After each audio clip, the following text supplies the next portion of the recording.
Tony Stark, genius अरबपति, ने खुद के बनाए आविष्कारों से आयरन मैन बनने का फैसला किया।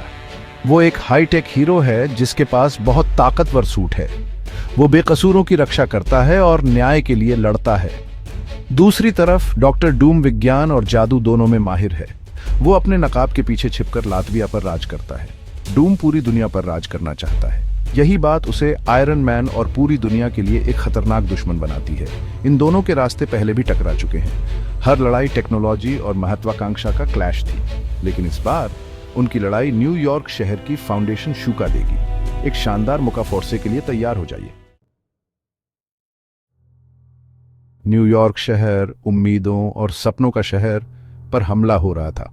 मैनहट्टन के क्षितिज पर डॉक्टर डूम का साया फैल गया। उसका निशाना स्टार्क टावर, टोनी स्टार्क की प्रतिभा का ग्लोता प्रतीक। जैसे ही डूम का किला आसमान से नीचे उतरा, शहर ट्रेम्बल उठा। लोग चिल्लाते हुए इधर उधर भाग रहे थे। ऊर्जा विस्फोट हवा में चीरते हुए सब कुछ तबाह कर रहे थे। आयरन मैन लाल और सुनहरी चमक के साथ एक्शन में आ गया। उसने अपने शहर, अपने लोगों को डूम के अत्याचार से बचाने की कसम खाई। आयरन मैन डूम के किले की ओर बढ़ा।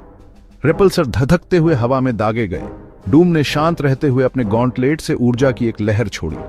जैसे ही उनके हमले टकराए, आकाश जगमगा उठा और पूरे शहर में अर्थक्वेक के झटके महसूस किए गए। इमारतें हिल गईं, खिड़कियां चकनाचूर हो गईं और मलबा नीचे गिरने लगा। आयरन मैन उस अफरा तफरी के बीच से गुजरा। उसका सूट फुर्तीला और संवेदनशील था। उसने ऊर्जा एक्सप्लोजन्सों और मिसाइलों को चकमा दिया। अपने हथियारों से उनका मुकाफोर्सा किया। वह लाइवस्ता था कि उसे डूम को बढ़त नहीं लेने देनी है, नहीं जब तक निर्दोष लोगों की जान जोखिम में है। लड़ाई भयानक फॉर्म से जारी रही, धातु ऊर्जा और विनाश का एक बवंडर। तभी जब आयरन मैन बढ़त हासिल करता दिख रहा था, डूम ने अपना सबसे बड़ा मूव चला। उसने स्टार्क की तकनीक से छेड़छाड़ की थी। उसकी अपनी सुरक्षा को उसके खिलाफ कर दिया था। आयरन मैन के सिस्टम में खराबी आ गई। उसका सूट हाँफने लगा और टिमटिमाने लगा। उसके हथियार काम नहीं कर रहे थे। वह जमीन की ओर गिर पड़ा, एक छत पर जा गिरा। डूम की हंसी शहर में गूंज उठी, एक भयानक आवाज जिसने इसे सुना उसकी रीढ़ की हड्डी तक शुका दी। भाग 5। रिपल्सर तैयार है। आयरन मैन अपने पैरों पर खड़ा होने के लिए संघर्ष कर रहा था। उसका सूट क्षतिग्रस्त हो गया था, लेकिन उसका हौसला नहीं टूटा था। उसे वापस लड़ने का रास्ता खोजना था। डूम को मात देनी थी और नियंत्रण हासिल करना था। उसे अपने शहर की रक्षा करनी थी, भले ही इसके लिए उसे अपनी सीमाओं से परे लिपसा पड़े। उसके रेपल्सर बीम टिमटिमा रहे थे, लेकिन उसके पास अभी भी कुछ शक्ति बाकी थी। उसे हर शॉट को मायने रखना था। उसने डूम के किले को निशाना बनाया, उसके कमजोर बिंदुओं को निशाना बनाया। वह लिपसता था कि वह अकेले क्रूर बल से डूम को नहीं हरा सकता। उसे खलनायक को मात देने के लिए अपनी बुद्धि, अपनी चालाकी का इस्तेमाल करना था। भाग 6। 1। टिरनी को मात देना।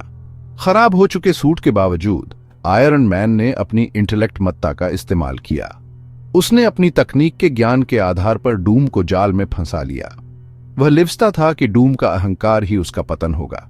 सत्ता के रेच में अंधा होकर डूम आयरन मैन के झांसे में आ गया। उसने एक डिस्ट्रक्शनकारी हमला किया, केवल उसे असब्जुगेशन घोषित करने और उसके अपने किले पर वापस भेज दिया गया। विस्फोट ने शहर को शुका दिया, हवा में सदमे की लहरें भेज दी। भाग 7। एक शहर को राहत, एक हीरो की कीमत। डूम का किला अपंग और धूम्रपान आकाश से गिर गया। आयरन मैन, उसका सूट आपातकालीन शक्ति पर, किसी तरह इसे आबादी वाले क्षेत्रों से दूर ले लाइव्जे में फंक्शनिंग याब रहा। यह एक गड़गड़ाहट की गर्जना के साथ पूर्वी नदी में दुर्घटनाग्रस्त हो गया। जैसे ही धूल जमी और धुआं साफ हुआ, न्यूयॉर्क शहर के लोग अपने आश्रयों से बाहर निकल आए।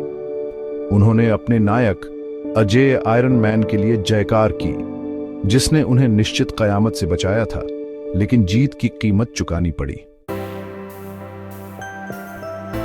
भाग 8। स्थायी प्रतिद्वंद्विता। आयरन मैन एक छत पर उतरा। उसका सूट चिंगारी और फुफकार रहा था। वह जीत गया था, लेकिन लड़ाई ने उसे प्रभावित किया था। वह पस्त, चोटिल और थका हुआ था, लेकिन वह लिपसता था कि उसकी लड़ाई अभी खत्म नहीं हुई है। डॉक्टर डूम वापस आएगा। सत्ता की उसकी प्यास बुझी नहीं थी, और जब वह दिन आएगा तो आयरन मैन तैयार रहेगा।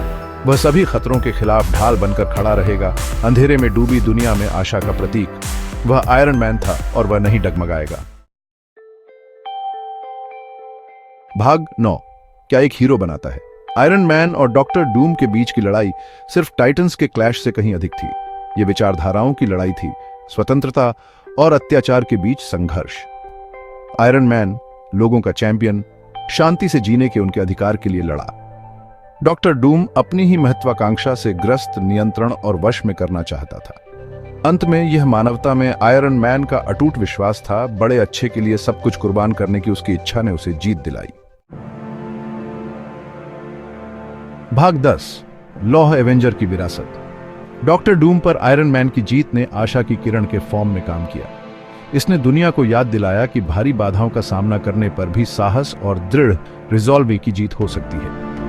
लड़ाई ने न्यूयॉर्क शहर पर अपनी मार्क छोड़ी, मानवता पर मंडरा रहे निरंतर खतरे की एक कठोर याद दिला दी। लेकिन इसने मानवीय भावना की ताकत, जो सही है उसके लिए लड़ने की अटूट विल शक्ति को भी प्रदर्शित किया। आयरन मैन, बख्तरबंद एवेंजर, उस लचीलापन का प्रतीक बन गया, उस नायक का एक ग्लोवता हुआ उदाहरण जो हम सभी के भीतर निहित है।